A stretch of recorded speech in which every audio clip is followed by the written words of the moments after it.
Hello, Ram fans, and welcome to another softball Ram Roundup. I'm Ryan Ulick, and I'm, of course, joined by head coach Bridget Orchard. Bridget, tons to talk about since you last talked to Krista a couple weeks ago.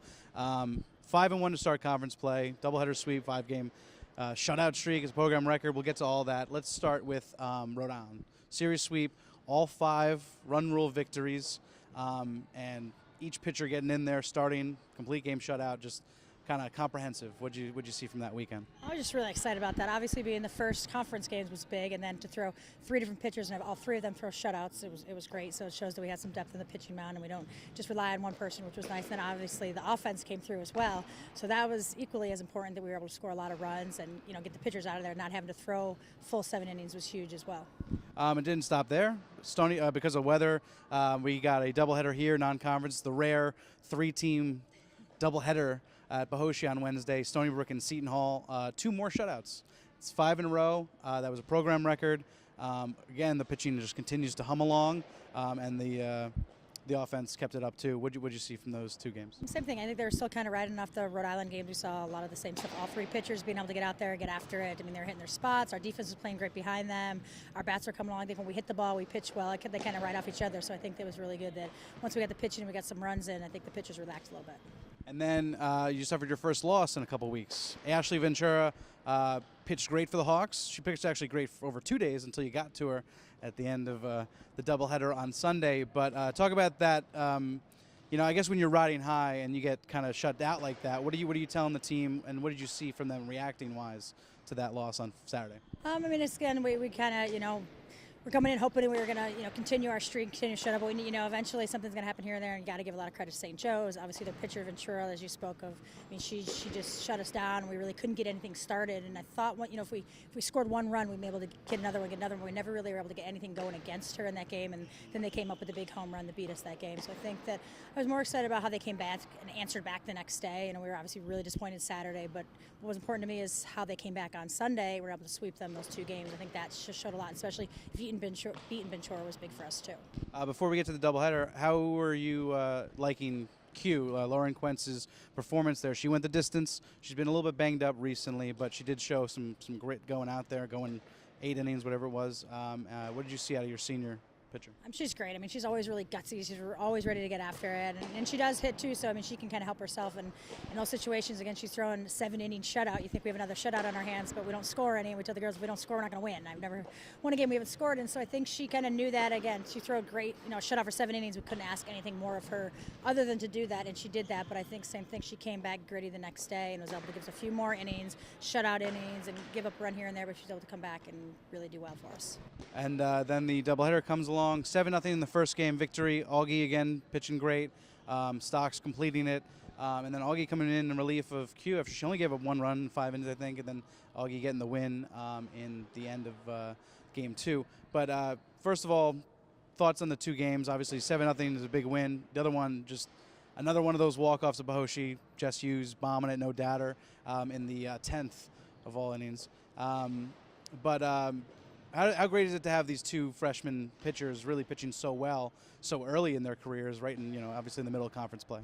That's huge for us. Like I said, the season's long. We talked to the girls about that. Playing 60 games in a season gets really long. Doubleheaders get long. The season gets long. So I think having extra arms and being able to throw, and I think Q will throw better knowing that she has them behind her, that if she's having a bad day or if she's sore or not feeling so great, they can step in and get it done. So it's not all on her. So I think that's helpful. And I think for our freshmen, they know that they just need to go in and get a couple innings here, and they got somebody else to back them up. So I think all 3 of them, and even Steph Runlet throwing an inning here or there, shows too that we can go with a bunch of pitchers. We're not relying on just one of them. And I think it helps them mentally and physically.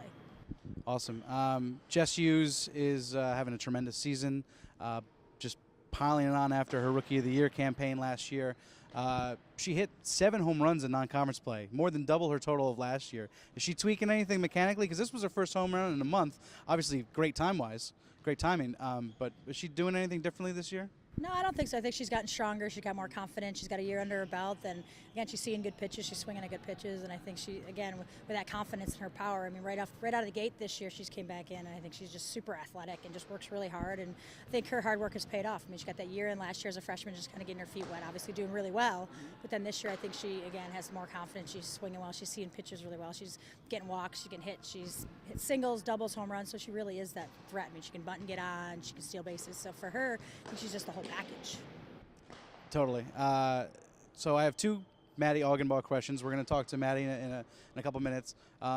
Pitching-wise and hitting-wise. Pitching-wise, we'll start with, she just won her first Pitcher of the Week award. She's already got 2 Rookie of the Weeks earlier in the season. But she told me that she asked for the Arizona game to start the season. She said, I asked her, how was that being thrown to the fire and playing a team that's now number 1 in the RPI rankings mid-season?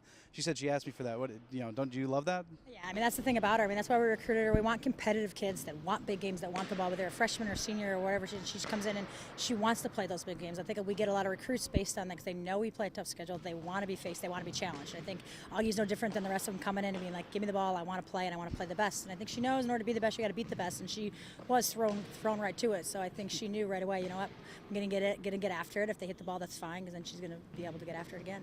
And after first couple rocky starts, obviously freshman year, jitters, everything like that, she's humming along, her and Taylor too.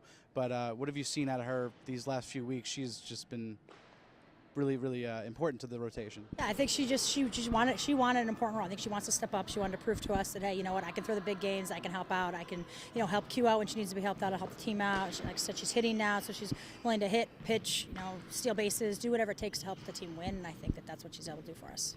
And hitting-wise, she's been solid, but has only a handful of at-bats, but you've made the choice to move her up into the 2 spot with Amy going down with an injury.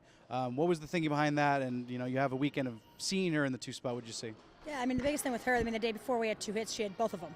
So her facing Ventura and getting the 2 hits, we got to move her up in that order. We're kind of playing the hot hat at the time. The girls know that, too. Our lineup's going to change based on who's doing well and what opponent we're facing and what she thinks. I mean, Augie played with Ventura on the same travel team, so she knew her. She knows her well, and obviously she hit her pretty well. So we were pretty confident putting her up in that order. Also, she has the speed, so if she can get on, we're confident in Sid and Lindsay and Madie. If they hit singles, she can score. All right, very cool. Now, I have a question about. We'll ask about George Mason in a second, but I'm curious. You've had a block of home games now.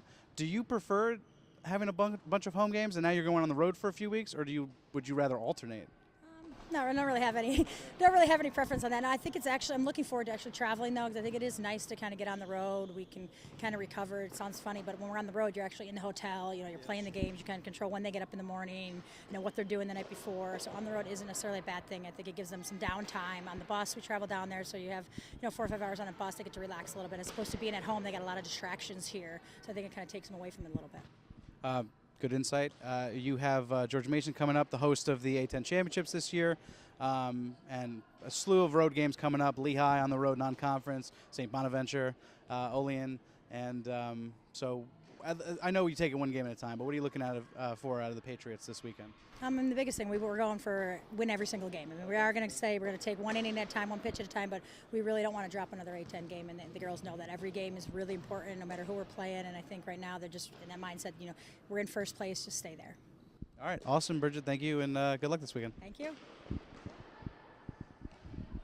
I'm joined by freshman pitcher and reigning A10 Pitcher of the Week, Madie Aughinbaugh.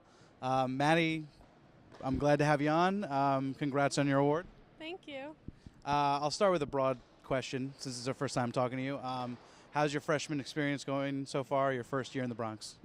It's really good. I really like it. The Bronx is a little different than where I'm from, but the team has been really welcoming. I love the coaches. I love the team. It's been really good. Awesome. And you got thrown right into the fire. I mean, you had the fall season, right?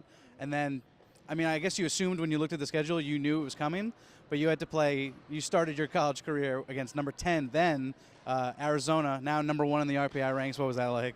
It was amazing. I actually asked Bridget for it. It's kind of scary, the Arizona, but I wanted that for my first start. I wanted to get thrown into the fire. So that's awesome. Good to hear. I'm sure Bridget loves that too.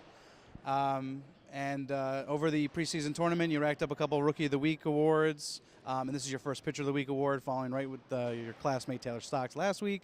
So how has everything been going so far the last couple months. You're pitching very well, and obviously the start of A10 play. It's been going good. I came in this fall off of an injury, so the fall was like my first time pitching since the injury, and I think I've been steadily getting back to where I was, and my mindset is just no one beats me on my field or at all.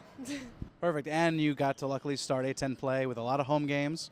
Now you're facing your first road tests. What are you expecting on the road in Virginia this week? That's actually where I'm from. I have my high school games. That's where all my championships were, so I've played there before, and I'm just continue to keep doing what we're doing.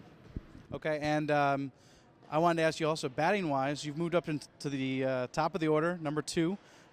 Bridget's looking for a couple solutions here, obviously with Amy going down with an injury. What's your mindset? Did you know, what did you think when she told you that you'd be bumped up into the top of the order, and what's your mindset? Well, they're big shoes to fill. I mean, Amy is one of the best hitters on our team, but I have a lot of speed on the base path, so I was kind of expecting it after having 2 of the 3 hits on Saturday. So I was excited and looking forward to it, and it was just trying to fill Amy's shoes. And last question, just any goals you have for the rest of the season? Obviously, I think it's an easy answer, but, you know, you're pitching well, but where do you want to take it? Definitely want to win the conference, and the goal is supers. It has been since the fall. All right, awesome. Madie, thanks, and congrats again. Thank you. Was that bad? No. Thanks for watching, Ram fans. The softball team is on the road for the next couple of weeks. You can get all updates and game-by-game, in-game updates on Twitter at Fordham Softball and on Instagram at Fordham_softball. And, of course, FordhamSports.com is your hub for all softball information. For Fordham Athletics, I'm Ryan Ulick. Thanks for watching, and see you next time.